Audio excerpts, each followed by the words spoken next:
দূর দূর, হঠাৎ করে কেন যে এত চুল ঝরছে বুঝতেই পারছি না। কতদিন হয়ে গেল চুল ওঠা আর থামছেই না। না, এমন হতে থাকলে তো মাথায় টাক পড়ে যাবে। না না না, আজ রাজবৈদ্যের কাছে পরামর্শ নিতে হবে। কি ব্যাপার মহারাজ, আজ আপনাকে এমন চিন্তিত দেখাচ্ছে কেন? জীবনে বড় দুঃখ গোপাল, মন মেজাজ একদম ভালো নেই। সে কি, কি হয়েছে মহারাজ? গোপাল থাকতে দুঃখ কিসের? আর বলো না, মাথার চুলগুলো আজকাল ঝড়ে পড়া পাতার মতো পটপট করে ঝরে যাচ্ছে। আমি তো জানি কেন এমন হচ্ছে, কিন্তু এখনই মুখ খুললে চলবে না। আর একটু বেশি বিপদ বাড়লে তখন মাঠে নামবো। তাই বলুন। এ তো খুব ছোট ব্যাপার, চুল ঝরলে টাক পড়বে, আর সেটা পড়া কত ভালো জানেন? কথায় আছে, যত বড় টাক তত বেশি টাকা। তুমি চুপ করো তো বাপু। যদি টাক থাকলেই টাকা হতো, তাহলে তোমার টাকা কোথায়? যেটা বোঝো না সেটা নিয়ে কথা বলো না। তাই না তাই, মহারাজের ঝরছে চুল, চিন্তার ভাঁজ মাথায়। গোপাল যতই চেষ্টা করুক, চিড়ে ভিজবে না কথায়। তোমরা সকলে থামো তো দেখি। ও রাজবৈদ্য, তুমি এর কিছু উপায় বলো। আগে মহারাজ, অনেক সময় দেহে ওই লৌহের পরিমাণ কমে গেলে এমন চুল ঝরে। আপনি বরং পালং শাক, ওই কিশমিশ, কলা ও আরো কিছু ফল আমি বলে দিচ্ছি, সেগুলো বেশি করে খান। আচ্ছা আচ্ছা আচ্ছা, তবে তাই করে দেখি।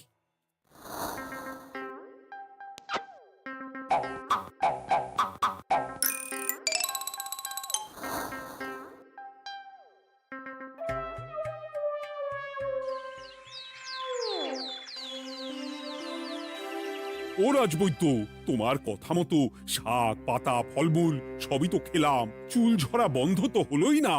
তো জানতামই এমন হবে। কিন্তু মহারাজ, এমনটা তো হওয়ার কথা নয়। কিন্তু হচ্ছে তো। আরে আমার সাধের চুল, কোথায় চলে গেলি সব? এর জন্য তুমি দায়ী, তুমি এর জন্য শাস্তি পাবে বৈদ্য। আমাকে আমাকে ক্ষমা করে দিন মহারাজ, এমনটা হবে এ তো আমি ভাবতেই পারিনি। কিছু মনে করবেন না মহারাজ, ছোট মুখে বড় কথা বলছি, কিন্তু সত্যি এখানে রাজবৈদ্যর কোনো দোষ নেই। ওকে শাস্তি দেওয়াটা ঠিক হবে না মহারাজ।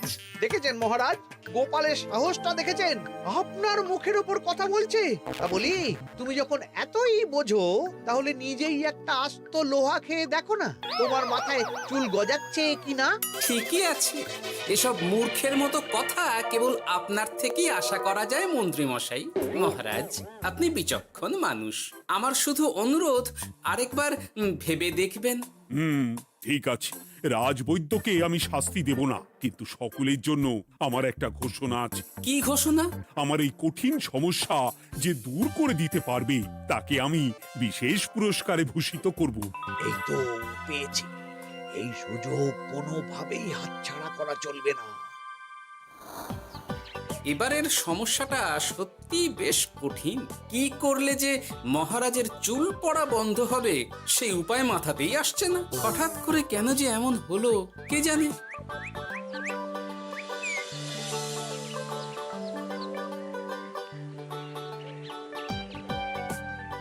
ও মা, তুমি এসে গেছো?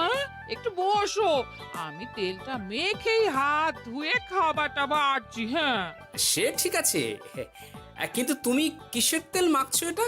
কি আবার মাথার চুলের তেল? এখানেও চুল, ওদিকে মহারাজেরও চুল ঝরে পড়া নিয়ে আমরা সবাই হিমশিম খাচ্ছি গিন্নি। আরে, মহারাজের অত সুন্দর কালো চুলগুলো ঝরে যাচ্ছে, এ তো ভারী দুঃখের কথা। সে আর বলতে, ওই জন্যেই তো আমি বাবা মাথায় এই জড়িবুটি তেল মাখি। এতে চুলের গোড়া শক্ত করে, চুলকে ভালো রাখে, নতুন চুল গজায় সব। হ্যাঁ। কি কি বললে? নতুন চুলও গজায়? সত্যি? হ্যাঁ, বাহ, তাহলে আর চিন্তা কি? আমাকে এই তেলটা একটু দিতে পারবে গিন্নি? মহারাজকে দিয়ে আসি। উনি বলেছেন যে ওনার সমস্যা দূর করতে পারবে তাকে উনি পুরস্কার দেবেন। উমা, এই তাই নাকি? এই তো দারুণ ব্যাপার গো। নাও নাও নাও, তেলখানা নিয়ে মহারাজকে কাল দিয়ে এসো তাহলে। আর জানিয়ে দিও, দিনে 2 বার কিন্তু তেল মাখতেই হবে। হ্যাঁ, আচ্ছা ঠিক আছে।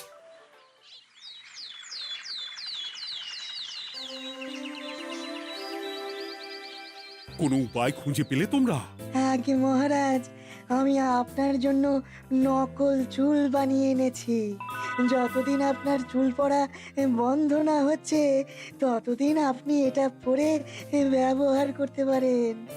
সে তো বুঝলাম, কিন্তু নকল চুল তো আর আসল চুলে জায়গা নিতে পারবে না বিজ্ঞানী। আসল চুলের কথা ভেবে আমি আপনার জন্য কেশুত্তে পাতা এনেছি মহারাজ। আচ্ছা বেশ।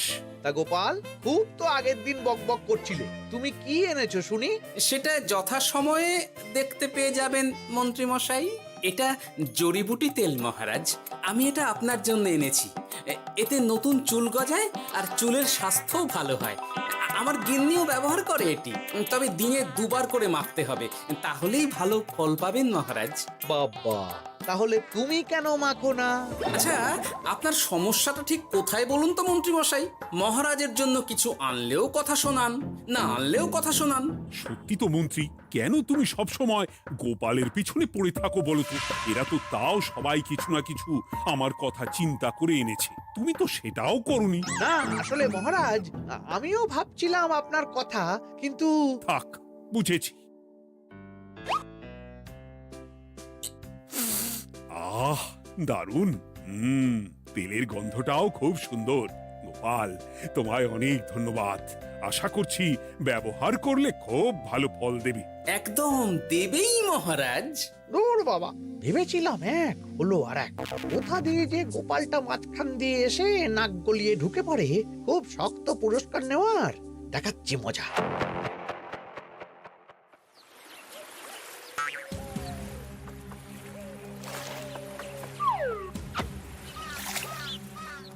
এবারে গোপালের তেল দিয়েই সব কিছু তোলপাড় করব।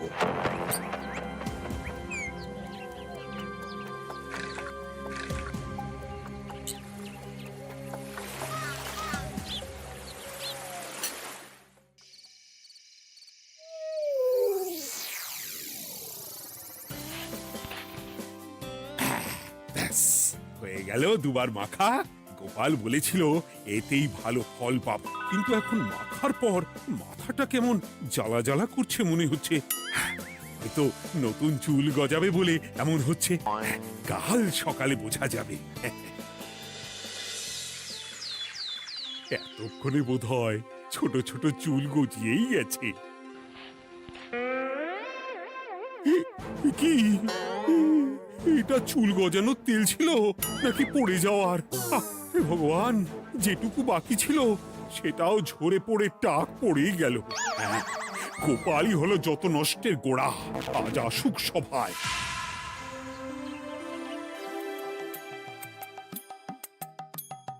এই যে এখন এলেন উনি। ও কি মহারাজ, আপনি এমন কাপড় মাথায় জড়িয়ে বসে আছেন কেন? তুমি আর এমন প্রশ্ন জিজ্ঞাসা করো না গোপাল, তোমার দয়াতেই মহারাজের এমন অবস্থা। মানে? মানেটা আমি তোমায় দেখাচ্ছি, দাঁড়াও। এই যে গোপালের দেওয়া তেল মেখেই আমার এমন হয়েছে, আর তার জন্য আমি তোমাকে কোনোদিনও ক্ষমা করব না গোপাল। বিশ্বাস করুন মহারাজ, আমার গিন্নিও মাখে এই তেল, কিন্তু এমন কিছু তো এখনো পর্যন্ত ঘটেনি। আমি আর কিচ্ছু শুনতে চাই না। আমার মাথা ভর্তি চুল আমি ফেরত চাই। যতদিন না আমার মাথার সব চুল ফিরে আসছে ততদিন আমি তোমার মুখও দেখতে চাই না। মহারাজ, আপনার কোনো চিন্তা নেই, আমি তো আছি। এবার এই সমস্যার একটা সমাধান আমি করেই ছাড়বো। কি ব্যাপার, মন্ত্রী মশাই এত লাফাচ্ছে কেন? এসবের পেছনে আবার ওনার হাত নেই তো? না, ব্যাপারটা পরে দেখতে হচ্ছে।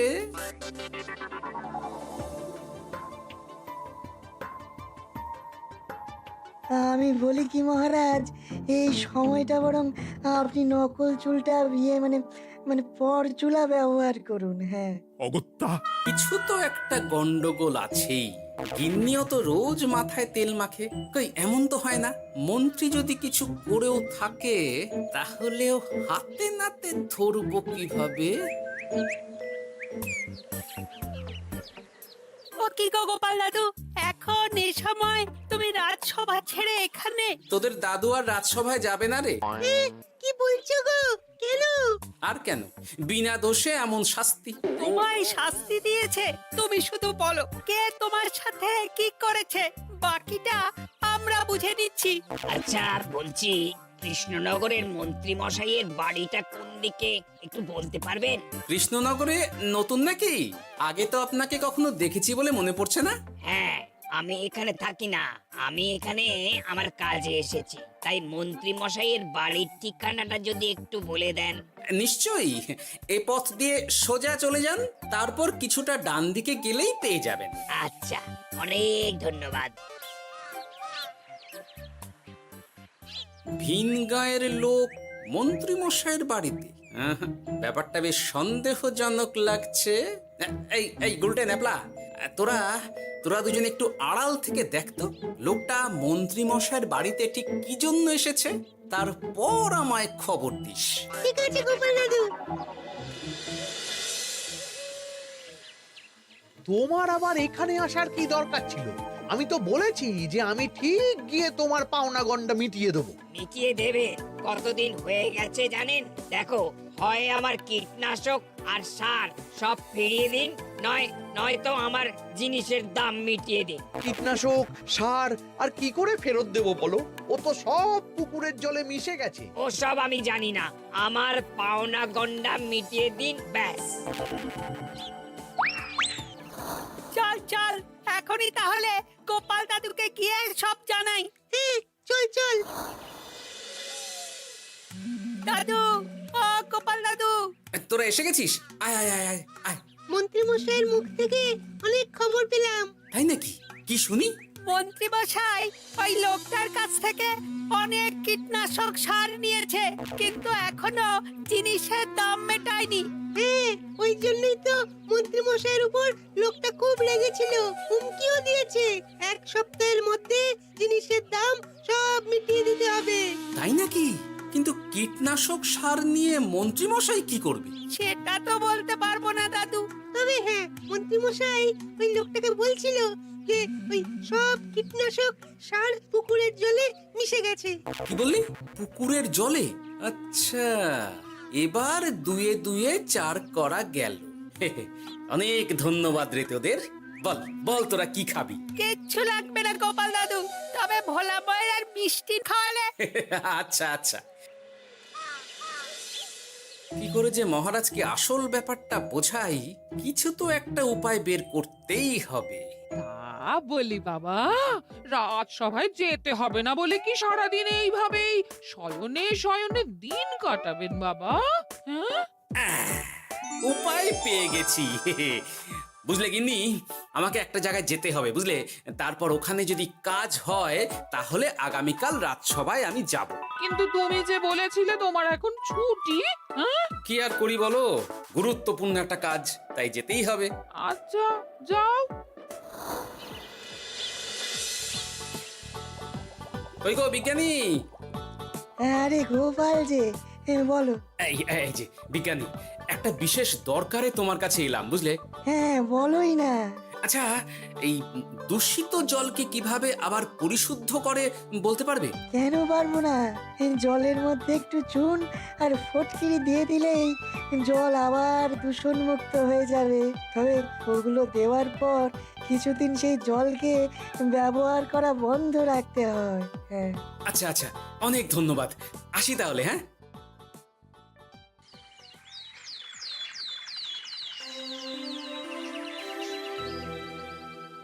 ছায়া পড়েছে, ছায়া পড়েছে। আমি বেশ বুঝতে পারছি তার ছায়া পড়েছে এখানে। কার ছায়া পড়েছে? আজকাল তোর মাথা থেকে অনেক চুল ঝরে পড়ছে, তাই না? আগে হ্যাঁ সাধু বাবা, আপনি একদম ঠিক কথা বলেছেন। ও বাবা, এই আবার কোথা থেকে উদয় হলো? আরে আমি একা গিয়ে সেই স্নানের পুকুর পরিদর্শন করতে চাই। যথা আজ্ঞা বাবা।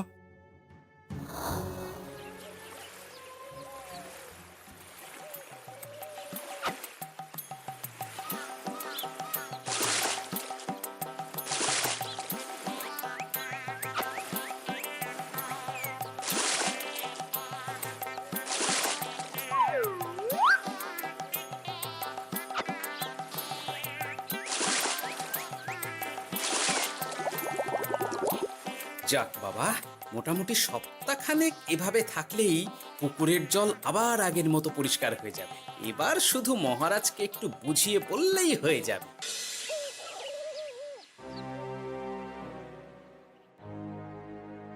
কি বুঝলেন সাধু বাবা?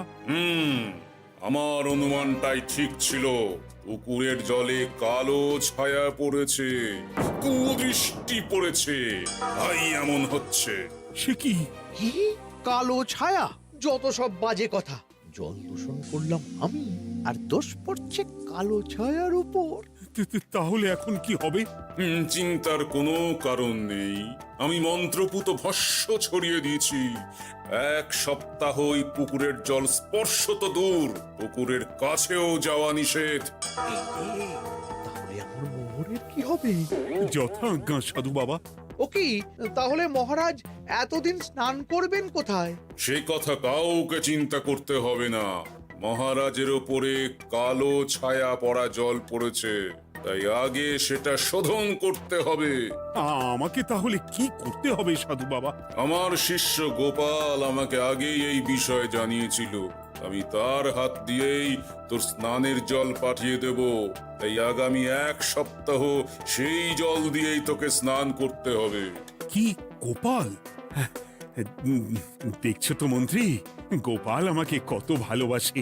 আমি ওকে কত কথা শোনালাম, কিন্তু না না না না, কাল থেকেই আমি আবার গোপালকে রাজসভায় ডেকে আনবো। আমি আসছি, আমার কাজ হয়ে গেছে। আর হ্যাঁ, তোর স্নানের পুকুরের চারিদিকে প্রহরীর বন্দোবস্ত কর। কাক পক্ষীও যেন ওখানে প্রবেশ করতে না পারে। আচ্ছা বাবা, আচ্ছা।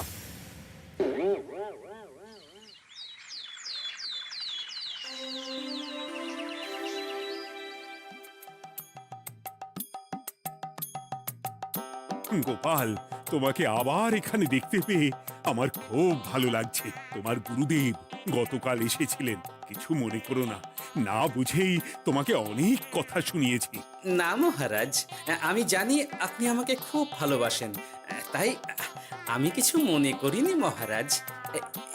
এই নিন, আমি আপনার স্নানের জল এনেছি। হ্যাঁ হ্যাঁ হ্যাঁ, দাও দাও দাও।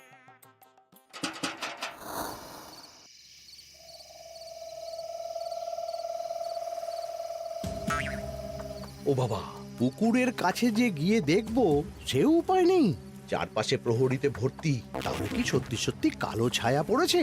ভালোই হলো, পাওনাদারকে বলে দেবো কীটনাশকটা জালি ছিল। হি হি।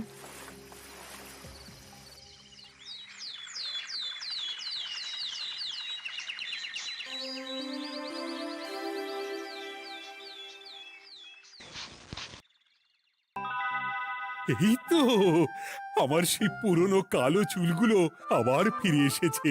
আহা! কি যে আনন্দ হচ্ছে দেখে। আজ 1 সপ্তাহ সম্পূর্ণ হলো। গোপালের জন্য আমার স্নানের পুকুর থেকে কালো ছায়া দূর হয়েছে। আমাকে এই সমস্যা থেকে দূর করার জন্য আমি গোপালকে 100টি মোহর উপহার দিতে চাই। ধন্যবাদ মহারাজ। দূর, আমার আর ভালো লাগে না। সব সময় গোপালই মোহর পায়, এটা তো আমার পাওয়ার কথা ছিল। এদিকে আজকে পাওনাদারও আসবে।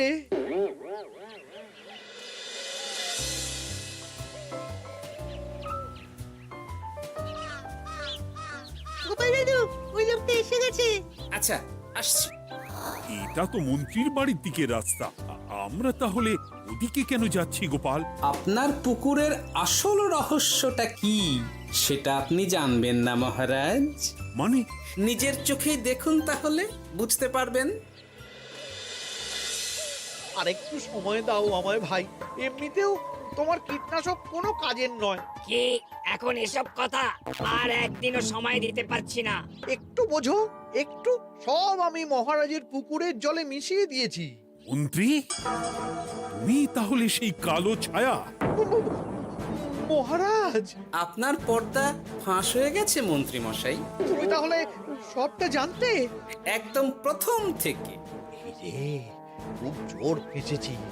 এদিকে পাওনা আর ওদিকে মহারাজ, এখান থেকে কেটে পড়তে হবে। ই! গন্ডগোল করে আবার পালানো হচ্ছে তবে রে। বলো, কেন করেছিলে? মহারাজ, আমি ভেবেছিলাম আপনার সব চুল উঠে গেলে আমি আপনার কাছ থেকে চুল গজানোর ওষুধ দেওয়ার নামে অনেক টাকা লুটবো। কিন্তু সেই ভাবনা ভাবনাই থেকে গেল, সেগুড়ে যে বালি হয়ে গেল। ভাবা যায় চুলের জন্য চুলো চুলি, হ্যাঁ?